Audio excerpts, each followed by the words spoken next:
एक अजीब और खतरनाक शुरुआत। कहानी की शुरुआत होती है एक फैंटेसी और साइंस फिक्शन की दुनिया से, जहां मुख्य किरदार फेलिक्स फेलिक्स अपनी जिंदगी के सबसे बुरे दौर से गुजर रहा होता है। वह चिल्ला रहा होता है और दर्द से बुरी तरह तड़प रहा होता है। हालत यह होती है कि फेलिक्स जमीन पर लौट रहा होता है और उसके शरीर से खून बह रहा होता है। वह एक बहुत ही भव्य और विशाल हॉल में होता है, जहां चारों तरफ चमकीले जेवरात और दीवारें थीं। हॉल के कोनों में कुछ सैनिकों की पुरानी मूर्तियां खड़ी थीं, जिनके हाथों में अलग अलग हथियार थे और उनकी कलाइयों पर जादुई बैंगनी जंजीरें लिपटी हुई थीं। ये सभी जंजीरें हॉल के बिल्कुल बीचों बीच हवा में बिना किसी सहारे के लटके हुए एक छोटे से प्लेटफॉर्म से जुड़ी हुई थीं। उस प्लेटफॉर्म के ऊपर पानी की तरह साफ और रंगहीन आग का एक गोला फ्लेम तैर रहा था और उसके नीचे दो लाशें पड़ी थीं। एक तो पूरी तरह से जलकर कंकाल बन चुकी थी और दूसरी उसकी साथी कैथी कैथी की लाश थी, जिसकी एक आंख बुरी तरह से निकाली जा चुकी थी। यह सब कैसे शुरू हुआ? फ्लैशबैक। घटना से ठीक 7 दिन पहले फेलिक्स और उसके कबीले की एक एक्सप्लोरेशन खोजबीन टीम अंतरिक्ष में एक नष्ट हो चुके ग्रह के पास से गुजर रही थी। तभी उनके सेंसर ने वहां से भारी मात्रा में ऊर्जा एनर्जी निकलने के सिग्नल पकड़े। लालच में आकर उन्होंने अपनी टीम के बड़े अधिकारियों को बताने के बजाय खुद ही उस खंडहर और वीरान शहर को तलाशने का फैसला किया। वह शहर इतना बड़ा था कि उसे पूरा खोजने में साल लग जाते। इसीलिए कप्तान ने टीम को 3-3 लोगों के छोटे समूहों में बांट दिया। फेलिक्स, कैथी और जेडन ने मिलकर एक टीम बनाई और शहर के पश्चिमी हिस्से की तरफ निकल पड़े। लगभग 6 दिनों तक खाली हाथ रहने के बाद छठे दिन जेडन को एक टूटी हुई इमारत के नीचे 2 मीटर का एक छिपा हुआ गुप्त रास्ता या सुरंग मिल गई। उसने अपने साथियों को बिना बताए अकेले ही उस सुरंग के अंदर जाने का फैसला किया, लेकिन अंदर कोई खजाना मिलने के बजाय एक बहुत लंबी और डरावनी अंधेरी सुरंग थी। डर के मारे अकेले आगे बढ़ने की हिम्मत न होने पर उसने फेलिक्स और कैथी को भी बुला लिया। उस रहस्यमयी हॉल तक का सफर तीनों ने मिलकर बिना किसी को बताए उस अंधेरे रास्ते पर लगातार 12 घंटे तक पैदल यात्रा की। आखिर में रास्ते के अंत में उन्हें एक सुनहरी रोशनी दिखाई दी। वे दौड़कर वहां पहुंचे और हैरान रह गए। वहां एक विशाल दरवाजा था जो हेरोन एम्बरस्टोन नाम के बेहद दुर्लभ और कीमती पत्थर से बना था। दरवाजे के नीचे बने एक छोटे से चूहे के बिल जैसे छेद से रेंगकर वे उस गुप्त हॉल के अंदर दाखिल हुए।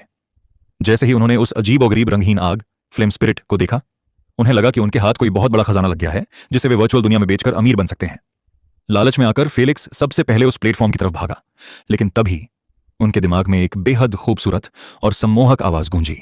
वह उस प्राचीन आग की आत्मा असना सेंट की आवाज थी, जो लाखों सालों से वहां कैद थी। आफत और मुसीबत। इससे पहले कि फेलिक्स और उसके साथी कुछ समझ पाते, उस जादुई आत्मा ने 2 तेज रोशनी वाली सुई जैसी ऊर्जा छोड़ी। एक सुई जेडन के कान में और दूसरी कैथी की आंख में जा लगी। भयानक दर्द के मारे कैथी ने खुद ही अपनी आंख बाहर निकाल ली और तड़प तड़प कर दम तोड़ दिया, जबकि जेडन झलकर सिर्फ एक कंकाल बनकर रह गया। यह सब देखकर फेलिक्स की हालत खराब हो गई। उसने तुरंत वापस उसी छोटे से छेद से रेंगकर भागने की कोशिश की ताकि अपनी जान बचा सके, लेकिन उस आत्मा ने अपनी शक्ति का इस्तेमाल किया और एक जादुई सुई सीधे फेलिक्स के पिछले हिस्से एनस पर जा लगी। दर्द और शर्मिंदगी से चीखते हुए फेलिक्स किसी तरह उस सुरंग से बाहर आया और दर्द के मारे जमीन पर लौट लौटकर बेहोश हो गया। चेतना के अंदर महासंग्राम, CO ऑफ कॉन्शियसनेस। जब फेलिक्स बेहोश हुआ तो उसकी चेतना माइंड/सोल के अंदर वह आग की आत्मा आसना अपनी असली रूप में आ गई। वह 20 मिलियन 2 करोड़ सालों से कैद थी और आखिरकार उसे एक ऐसा शरीर मिल गया था जो उसकी आत्मा के साथ मेल खा सकता था। वह अपनी आजादी के लिए बेहद खुश थी, लेकिन जब फेलिक्स को होश आया और उसे इस बात का एहसास हुआ कि उसके साथ क्या हुआ है, तो वह गुस्से और अपमान से पागल हो उठा।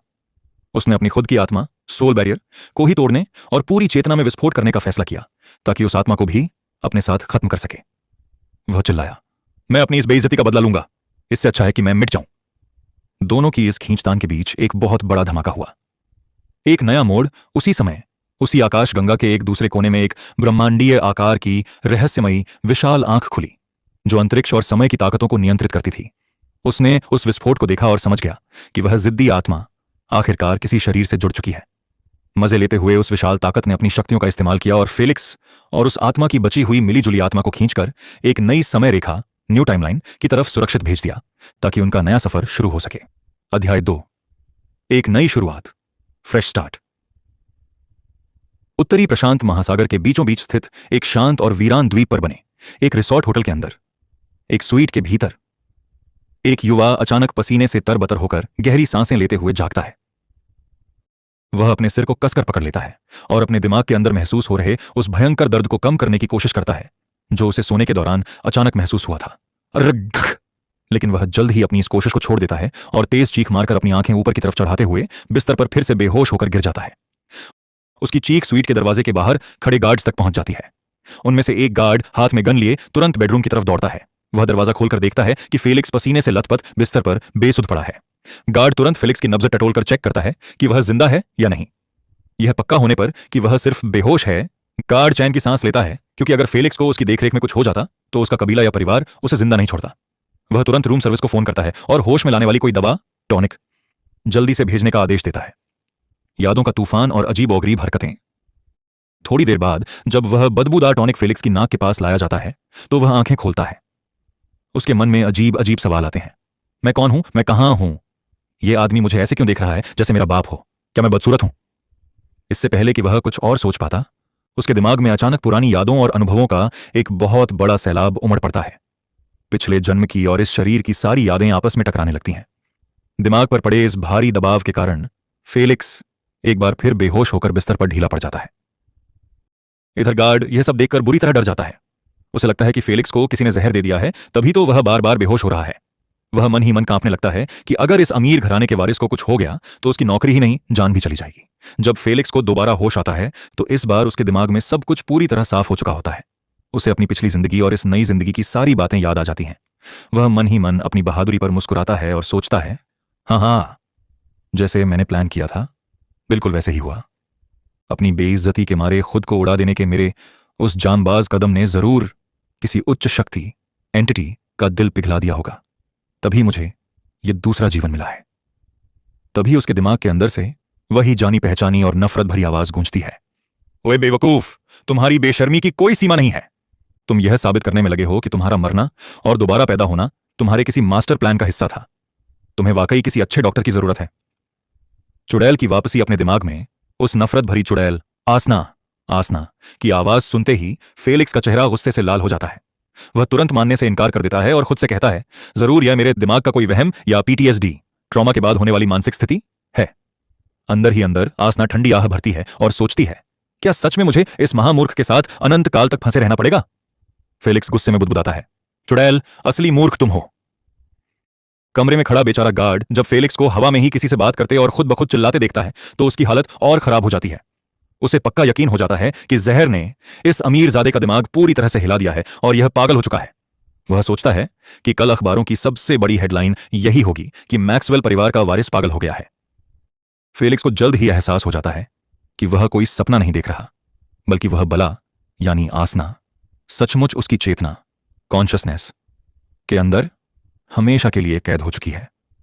आसना कहती है, देखो फेलिक्स, हमारे पास बात करने के लिए बहुत वक्त है, लेकिन पहले बाहर खड़े इस बेचारे गार्ड को संभालो जो सदमे में रोए जा रहा है। फेलिक्स समझ जाता है कि वह सही कह रही है। वह बिस्तर से उठता है और गार्ड जैक के पास जाकर उसके कान में फुसफुसाता है, जैक, यहां जो भी हुआ उसके बारे में किसी को मत बताना। असल में मैं बाजार की कुछ नई दवाइयां ट्राई कर रहा था जिससे मेरा मानसिक संतुलन थोड़ा बिगड़ गया था। इसके बाद वह अपनी अलमारी से $500 निकालकर जैक की जेब में रख देता है और कहता है, जाओ और बाहर सबको बता देना कि मैं कोई हॉरर मूवी देख रहा था, इसलिए डरकर चिल्लाया था, और हां, यहां से जाने से पहले ये गंदे चादर भी बदलते जाना। जैक तुरंत सिर हिलाता है और घबराते हुए वहां से निकल जाता है। आईने के सामने खुद की तारीफ कमरे में जब सब चले जाते हैं तो आसना कहती है, चलो अब कोई तीसरा इंसान यहां नहीं है तो अपनी बातचीत जारी रखी जाए। फेलिक्स गुस्से में जवाब देता है, तुमसे क्या बात करनी है मुझे? तुम जो मर्जी कहो, मैं तुम्हारी किसी भी बात में नहीं आने वाला और ना ही तुम्हारी कोई मदद करूंगा। आसना मुस्कुराते हुए जवाब देती है, जैसी तुम्हारी मर्जी मेरे प्यारे फेलिक्स। अगर तुम लंबा गेम खेलना चाहते हो तो मैं भी तुम्हारे साथ हर कदम पर चलने के लिए तैयार हूं। अपनी इस नई जिंदगी का पूरा मजा लो जब तक तुम ले सकते हो। इसके बाद फेलिक्स जाकर आईने के सामने खड़ा हो जाता है और खुद को गौर से देखता है। आईने में उसे एक स्मार्ट नौजवान दिखाई देता है, छोटे छोटे घुंघराले सुनहरे बाल, नीली आंखें और एक हैंडसम चेहरा। लंबाई करीब 177 सेंटीमीटर और वजन 60 किलो था। वह आईने में खुद को निहारते हुए पूरी बेशर्मी से अपनी ही तारीफ करने लगता है, वाह, इतनी हैंडसम और नोबल शक्ल होने के बावजूद आखिर क्यों मैं अपनी पूरी जिंदगी सिंगल रहा? जरूर लड़कियां मेरे सामने खुद को बहुत कमतर, इंफीरियर महसूस करती होंगी, इसी डर से वे मुझसे दूर रहती होंगी। यही इकलौता कारण हो सकता है। यह सुनकर आसना अपनी आंखें घुमा लेती है, चिढ़ जाती है और इस नार्सिसिस्ट, खुद से बहुत प्यार करने वाले मूर्ख को पूरी तरह नजरअंदाज कर देती है। कहानी की शुरुआत मुख्य पात्र फेलिक्स से होती है, जो शीशे में अपने 17 साल के युवा चेहरे को देखकर खुश हो रहा है। उसे समझ आ चुका है कि उसे वापस आधुनिक युग में भेज दिया गया है, वह दौर जब दुनिया बिल्कुल शांत थी। लेकिन उसे यह भी पता है कि यह शांति ज्यादा दिन नहीं टिकेगी, क्योंकि आने वाले समय में सुप्रीम सी गेम्स का निमंत्रण आने वाला है, जो पूरी दुनिया को उलट पुलट कर रख देगा। फेलिक्स के पास अपने पिछले जन्म की यादें हैं, इसलिए इस बार वह इन खेलों में शानदार प्रदर्शन करेगा और पहले से बेहतर रैंकिंग हासिल करेगा, जिससे उसे बेहतरीन खजाने मिलेंगे जिनकी वह कल्पना भी नहीं कर सकता था। पुरानी गलतियों का पछतावा फेलिक्स को याद आता है कि कैसे पिछले समय में उसने अपनी ब्लड लाइन इंटीग्रेशन में मेहनत नहीं की थी, जिसकी वजह से उसे असना द्वारा दी गई सजा और मुश्किलें झेलनी पड़ी थीं। वह खुद से वादा करता है कि अब वह अपना वक्त बर्बाद नहीं करेगा। जोश में आकर वह शीशे पर मुक्का मार देता है, जिससे अचानक शीशा टूट जाता है। फिर उसे याद आता है कि अभी वह सिर्फ 17 साल का है और उसका यह नया शरीर इतना कमजोर है कि वह एक छोटे से आम जीव को भी नुकसान नहीं पहुंचा सकता। दर्द से वह चिल्लाता है, फक मी! जैक और बॉडीगार्ड की प्रतिक्रिया। बाहर खड़े बॉडीगार्ड जैक और उसका साथी शीशे के टूटने की आवाज सुनते हैं। दूसरा बॉडीगार्ड अंदर जाने की कोशिश करता है, पर जैक उसे रोक देता है और कहता है, फिक्र मत करो युवा मास्टर, शायद कोई एक्शन मूवी देखकर जज्बे में आ गए होंगे। लेकिन जैक के मन में चल रहा होता है कि शायद युवा मास्टर ने फिर से कोई नशा कर लिया है, क्योंकि इस सुनसान द्वीप पर करने के लिए कुछ था ही नहीं सिवाय स्टारलिंक इंटरनेट के। होटल का निरीक्षण और पुरानी यादें। फेलिक्स अपने हाथ पर पट्टी बांधता है और फोन में देखता है कि तारीख 1 जून 2024 है। उसे याद आता है कि यहां से ठीक 15 दिन बाद वह निमंत्रण आने वाला है, इसलिए वह होटल और द्वीप का हाल जानने के लिए बाहर निकलता है। वह जैक से कहता है कि वह अकेला वॉक पर जा रहा है और कोई उसका पीछा न करे। जैक मान जाता है और फेलिक्स लिफ्ट की तरफ बढ़ता है। लिफ्ट खराब मिलती है, इसलिए उसे उन लंबी और खतरनाक सीढ़ियों से उतरना पड़ता है, जिससे उसके घुटने दर्द करने लगते हैं। फेलिक्स को याद आता है कि 16 साल की उम्र में कमिंग ऑफ एज ट्रेडिशन के दौरान परिवार ने उसे एक टेस्ट दिया था, एक ऐसी जगह या बिजनेस को सुधारना जो बर्बाद होने की कगार पर हो। लेकिन आलसी होने की वजह से फेलिक्स ने इस रिजॉर्ट होटल को चुना था, ताकि वह यहां आराम से धूप सेंक सके और बाकी सब से दूर रह सके। जब बाकी जूनियर अपनी कंपनियों को बचाने की कोशिश कर रहे थे, फेलिक्स यहां आराम कर रहा था। इसी लापरवाही की वजह से जब सुप्रीम सी गेम्स आए तो बोर्ड ऑन ऑफ एल्डर्स ने उसे और बाकी आलसी बच्चों को बुरी तरह सजा दी थी। माता पिता की यादें और बदला हुआ बचपन। फेलिक्स को अपने माता पिता की याद आती है। उसके पिता वॉल स्ट्रीट के एक बेहतरीन निवेशक थे, जिन्हें उनके तेज निवेश दिमाग की वजह से द स्पाइडर कहा जाता था, और उसकी मां दुनिया भर के बड़े होटल और रेस्टोरेंट संभालती थी। बदनसीबी से एक हेलीकॉप्टर हादसे में उनकी मौत हो गई थी, वो भी ठीक इस दिन जब वह फेलिक्स के 11वें जन्मदिन पर उसे सरप्राइज देने आ रहे थे। इस बड़े आघात के बाद फेलिक्स पूरी तरह बदल गया था। पहले वह अपने कजिन्स के साथ शरारत करता और उन्हें तंग करता था, जिससे एक एंटी फेलिक्स अलायंस बन गई थी, जो मौका मिलने पर उसे पीट देते थे। 2 साल बाद जब उसे समझ आया कि बिना वजह मार खाना बेकार है, तो वह बिल्कुल पढ़ाई लिखाई छोड़कर आलसी बन गया और आगे चलकर अपनी जिंदगी के सबसे बड़े टेस्ट में फेल हो गया। नई शुरुआत। अपनी पुरानी यादों से बाहर आते हुए फेलिक्स एक शैतानी मुस्कान के साथ सोचता है, अब यह डैडी वापस आ चुका है। मेरे प्यारे कजिन्स, तुम लोग परिवार के संसाधनों को भूल जाओ, क्योंकि अब मैं इस रिजॉर्ट होटल को दुनिया का सबसे बेहतरीन रिजॉर्ट बनाऊंगा, जहां सिर्फ एलीट लोग ही आ सकेंगे। वह खुशी में हंसने लगता है, हालांकि पिछली सीढ़ियों से उतरने की वजह से उसके पैर अभी भी लड़खड़ा रहे होते हैं। वह अपने इस नए मिशन में पूरी तरह से तैयार हो चुका है था। लेकिन सुप्रीमेसी गेम्स अध्याय 4।